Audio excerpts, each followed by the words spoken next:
Орон даяар өнөөгдөө Казахын ард түмэн Навризм баяраараа шинэ жилийн хамгийн эхний өдөр ирж байгааг ухтан авч ургах наранда мэндэрсэн золгоо. Навризм баяраар байгаль дэлхийн шинжлэгдэн дулаарч ан амтэн нойрносон сэрж гарч ирдэг учраас өдөр шөнө тэнцсэн энэ өдрийг хаврын өрн цаг ирснийг бэлэгшэн баярлан цэнгэцгээдэг уламжлалтай. Инфо сүлжээний Баянгүлэг аймаг дахь сэтгүүлч Айно Кейзэн ирүүлсэн мэдээг та бүхэнд одоо хүргэе. Инфо сүлжээний Баянгүлэг аймаг дахь сэтгүүлч Айно Кейзэн мэдээ ирүүллээ. Навриз бол шинэ жилийн эхэн бөгөөд хаврын өдөр шөнө тэнцсэн өдөртэй дах утгаараа онцлогтой юм а. Навриз гэдэг нь Иран хэлний нов шин руз өдөр гэдэг үгнээс бүрдэж оны эхний өдрийг илэрхийлдэг. Казах хэлэнд Навриз гэдэг нь жилийн эхэнд тэмдэглэгдэх өргөн олон түмний баяр, байгаль орчин ан амтны нойрноос сэрж ам ордог өдөр шөнө тэнцдэг цаг үе юм а.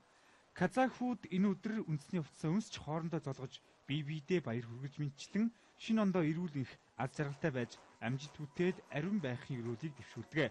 Инхтэй эрчүүд хоёр гараараа барилдсан цээжээ хүргэж мэдлэл золгодог бол эмэгтэйчүүд тэрвэрдэн золгоно. Харин эрэгтэй эмэгтэй хүмүүс цээжээ зөрүүлж мэднэ.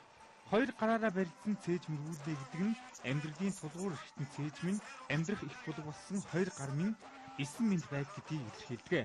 Казах түмний төлөөлөл өнөөдөр Баянгүлэг аймагт төвлөрөн амьдарч байна. Тус аймгийг 1940 оны 8 дугаар сард бүгд найрамдах Монгол Ард улсын бах хурлын шийдвэрээр байгуулсан. Тус аймаг 93 мянган хүн амтай үүний 93%-ийг Казах үндэстэн эзэлдэг.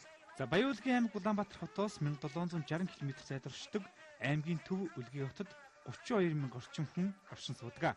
Өнөөдөр Казах түмэн үндэсний ёс уламжлалынхаа дагуу Навризм баяраа өргөн дэлгэр тэмдэглэж байна. Навризм баяр өдөр тэмдэглэн өнгөрүүлж байна.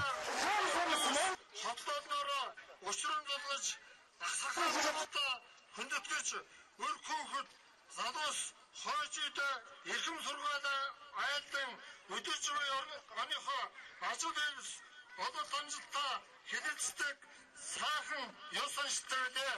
Хаврын баяр, Навризм баяр, Казах ард түмнийхээ энэ баярт өндөр аж холбогдол өгч энэ Монгол улсын засгийн газрын төлөөлөгч нэгж оролцдог энэ сайхан уламжлалтай энэ уламжлалын дагуу Монгол улсын засгийн газар ерөнхий сайд энэ баярт ирж оролцож байгаа гэдгийг бас та бүхэн зориуд бас ахын дүгнэлээ.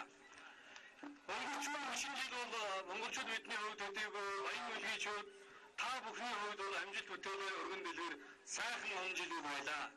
Баянгүлгийчүүд та бүхэн маань масургээ бүрдээр нөсгөж дотоодынхон одоо хүнсний ногооны хэрэгцээний 50-60% хангаж хүн амнсан ажил үйлсний өдрөд хүн зам олон маань хэмэртэй өнгөтэй ийм сайхан он жил гарч өнгөрлөө. Казах үндэстний соёлыг бүгдийг үзүүлсэн сайхан бараад өнгөрч байна. Монголын хойш бүхэнд амьдарч байгаа ахад үс хүмүүсүүд миний тойршинд Улаанбаатарт байгаа тойршлагч Осман өвгтөө төрөө доктор профессор Эндмен дэвшүүлье.